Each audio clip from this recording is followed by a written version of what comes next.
Welcome to Dental Business RX. Practice success in 30 minutes or less. Thank you for calling ABC Dental. What are your plans for 2024? How about in the years that follow? The holidays are over, and we've moved into a new year. Traditionally, this is the time that many select for making sweeping, sometimes life-changing decisions / resolutions, or we might say goals, to be accomplished in the year to come. And whether these goals are personal, business, or relationship goals, in the days leading up to today and the days that follow, perhaps billions of people will be making these decisions. Now, sticking to them or seeing them through to a done are a whole other matter. For example, if you're a gym rat like me, you know that the gym is going to be overcrowded for the next 6 weeks as you see a ton of new faces. By mid-February, after many of these people have begun to show up less and less, things eventually return to normal.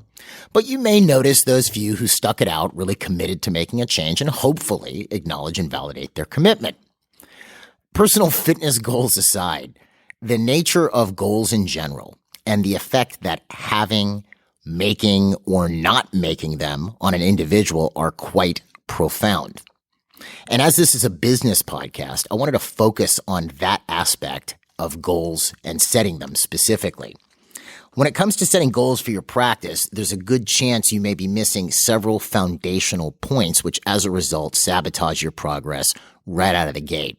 And while we may not know each other, I'd like to see you achieve your goals. For that matter, seeing a client hit a goal is one of the most enriching aspects of what we do here at MGE.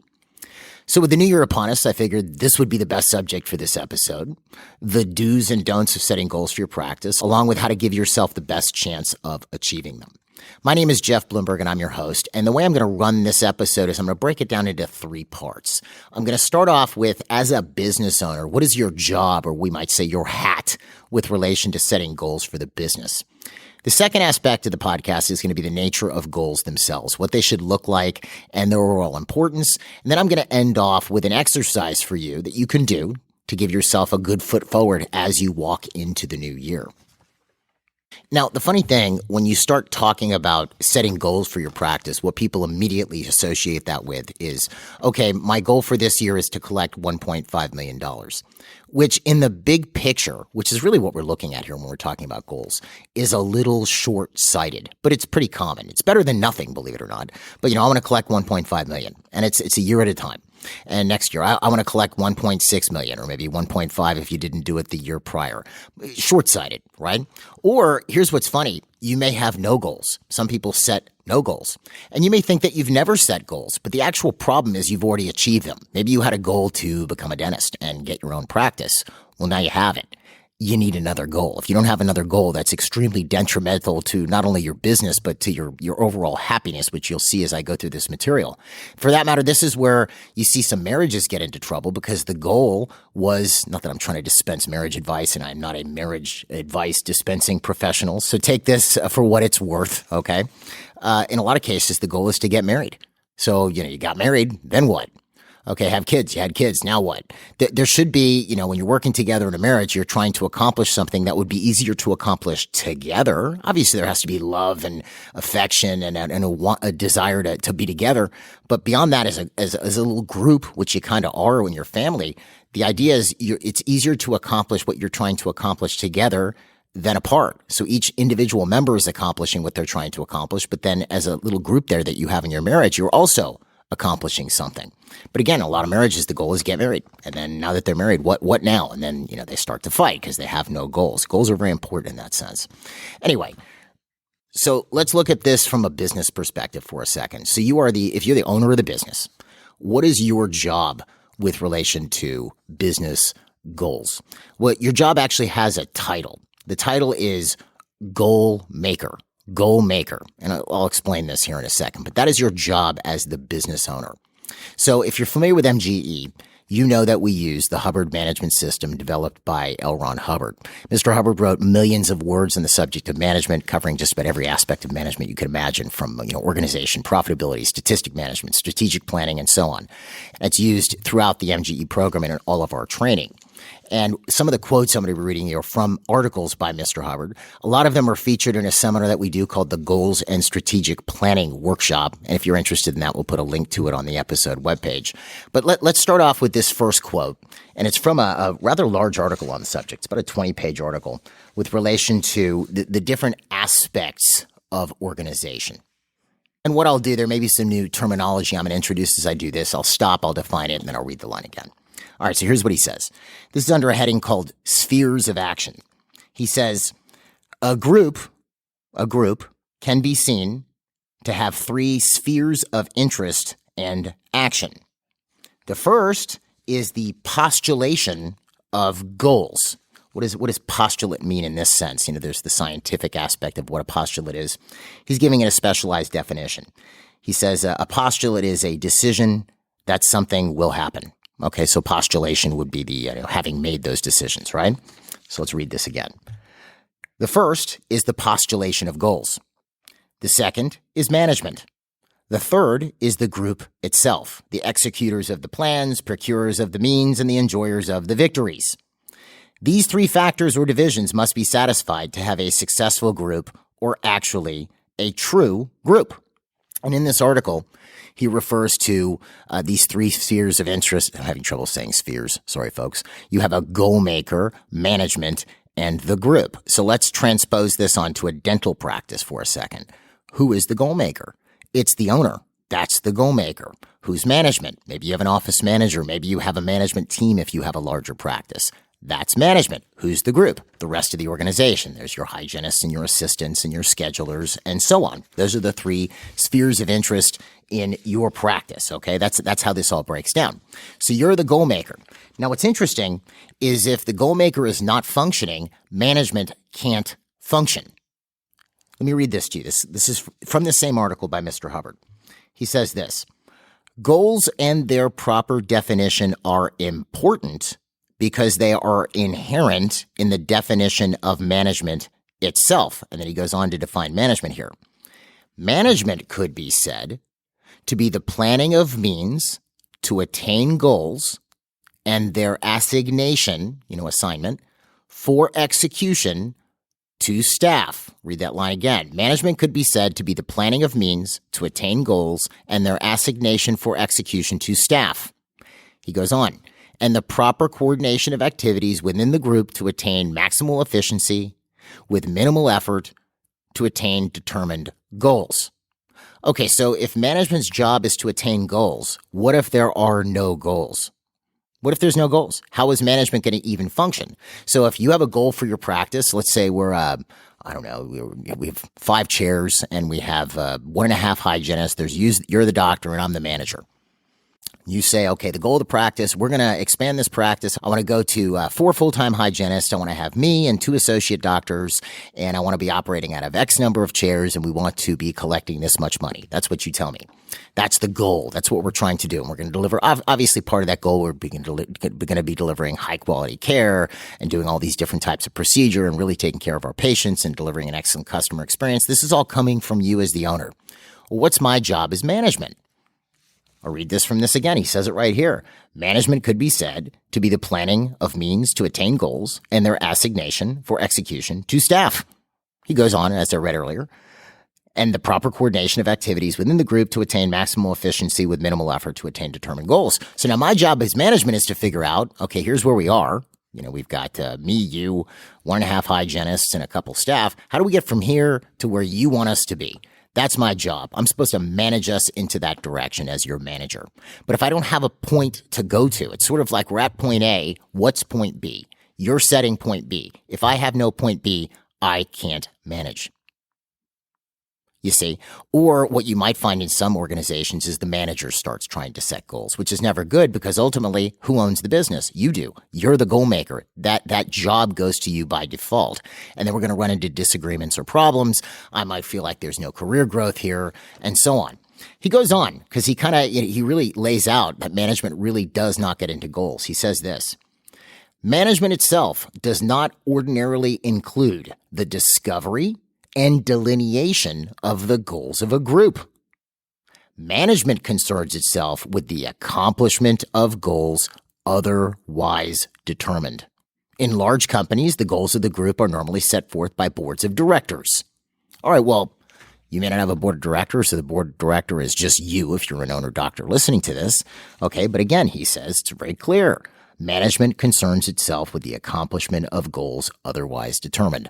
So this is very clear and clean. You set the goal. Management achieves the goal by getting the group to work towards the goal. Very, very simple. And further, if there are no goals, management can't properly function. And really, truthfully, if you think about it, when you have a goal, it doesn't just excite you, as the boss, as the owner. It should be something that infectiously excites everybody else. It should be something that you can point to for everybody. Look, this is where we're all going, folks, and everybody gets excited and on board. It also tells you when you have maybe a group member that shouldn't be there. You have 10 staff and 9 of them are super pumped about achieving the goal and the one just isn't. That isn't that important to them. Maybe this isn't the right place for them. But you have to set that tempo. That it's not a tempo really. It's a goal. It's as if you're going from point A to point B. You're setting point B.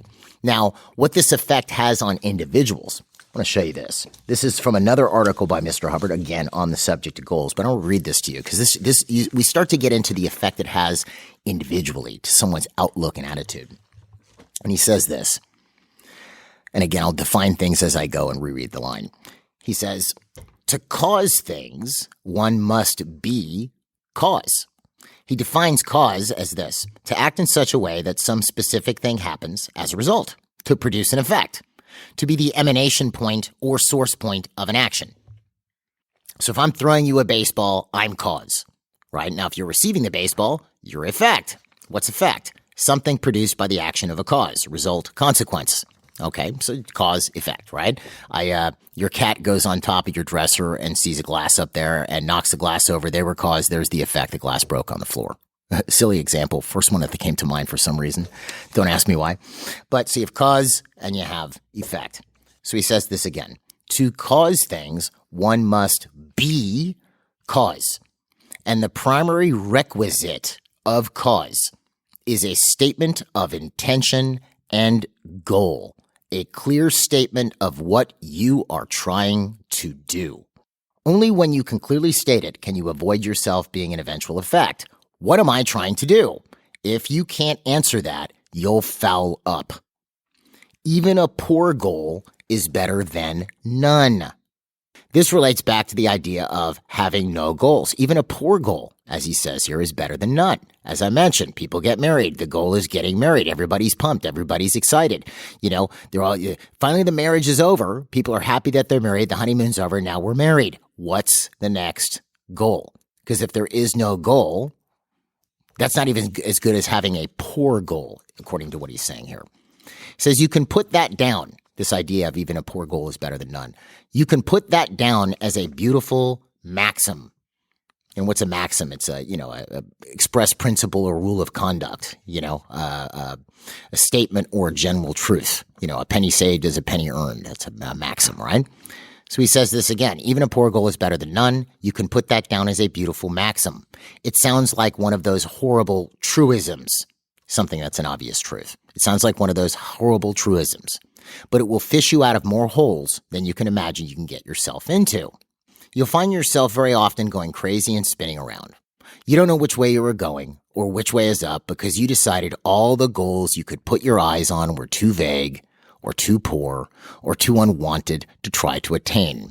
That itself is irrational and shows a misdirection and misestimation on your own part and a lack of understanding on your part of what you are doing. There is no goal vast enough to absorb your total capabilities because your total capabilities are so vast they make goals. You are yourself cause. So let's say you're looking at your office and you can't answer this question as Mr. Hubbard lays out. What am I trying to do? So you own a business, all right? It's a dental practice. You've got however many staff you have patients. I get that you're trying to do dentistry there. That's sort of a no-brainer. But as a business owner, what are you trying to do? What's the game plan? Where are we going? Because I could sit here on a podcast or at one of our seminars and say, you really need to get out of managed care. You need to drop all your PPOs. You need to charge a fair fee for your services. You need to learn how to communicate with your patients. Well, if you have no goal, look, I want to quadruple my practice, get it set up when I'm working 25 hours a week, be able to employ 5 more people. If you don't have any of that, then why would you do anything to change anything? You're just sort of floating along, which is truly a state of unhappiness, which you'll see is I'm going to give you a definition here in a minute. So you have to be able to answer that question. What am I trying to do? All right. Now, how do goals relate to happiness? I've mentioned that a couple times so far. I'll read you one last thing from Mr. Hubbard on this. They're actually part of the definition itself.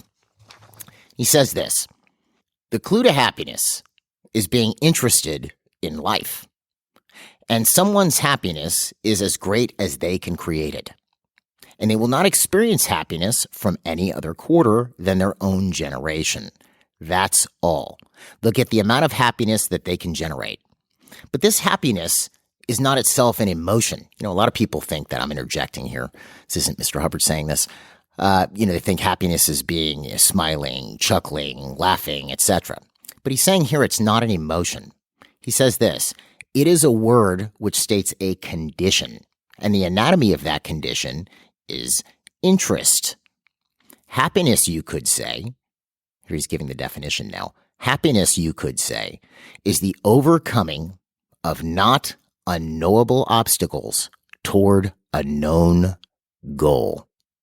There's that word again, goal. I'll read the definition again. Happiness, you could say, is the overcoming of not unknowable obstacles toward a known goal. Interesting, isn't it? So if someone has no goal that they're working towards, by definition, they really can't be happy. Sure, they could smile. Sure, they exist. But if you think about it, think of any goal that you've achieved, anything that you've pulled off that you're very proud of. Maybe it was getting through dental school. Maybe it was getting your first office. Maybe it was achieving some objective or target, or could be something else that you did in life. You finished a triathlon and placed in the top 10, whatever that goal was. Once you achieved it, right? That wasn't the happiness. That wasn't the happiness. I'll read this definition again. Happiness, you could say, is the overcoming, that indicates a present tense of not unknowable obstacles toward a known goal. So it's that pursuit that creates the happiness. Once we get the goal, the happiness is over because we need a new goal. Right? So let's say you're training for that triathlon and wow, you ran longer than you ever ran today. You had a better time than you ever had. You can see that you're making progress toward being able to place where you want to place in this triathlon. It really doesn't matter. Let's say you want to create a $5 million a year practice, and last year you did $2 million and this year you did 3.5. That's exciting. You're getting closer to that $5 million. Well, here's the funny thing. Once you hit that 5 million, you've hit your goal. Maybe there's enough fuel or steam there that you hit 5 million again the following year and you feel like, okay, this is good. Eventually, this will sag until you create a new goal. Well, folks, we hit 5. Next game is to hit 10, and we're going to open a second location. That's what we're working towards right now. Because again, you have to be able to overcome those not unknowable obstacles. Sure, there's obstacles. There's challenges, right? There's things that are going to happen that you're not thinking with. You lose a key employee. There's an economic downturn. But you overcome those, and that's what creates this happiness, sort of the pursuit itself. But once you hit point B, that's when it's time to create you're at the new point A, you need to create a new point B. And this can get bad in the sense that I've seen it where people who have sort of won the game, so to speak, they've achieved their goals, they have no real thing that they're pursuing. Well, it's very difficult for someone to exist that way. So then the goals they start to create almost subconsciously may be fairly negative. The one person in particular I can think of was a couple who were friends with my wife and I. And it was a doctor, wife was the office manager, and everything was running great. And they didn't have another goal, right? So they're just kind of plugging along and things are fine and they're very successful, but they didn't have the next game, the next goal. So what the wife would do as an office manager would sort of, in her own words, bring the practice till it almost crashed against the rocks and then save it at the last minute. Because that gave her something to do, to engage her, to be excited. They started fighting more because they didn't have a goal that they could work on achieving together.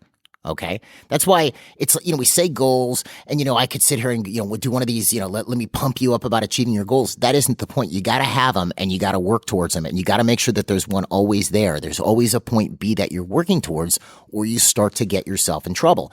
And don't make, you can make short-term and long-term goals, but I would really sit there and answer that question as Mr. Hubbard says from that earlier article, what am I trying to do with relation to your practice? And that might be something that you're not going to achieve for the next 5 or 6 years, right? And that's where time does come into this a little bit. Let's say you did $1 million last year and you want to do $2 million,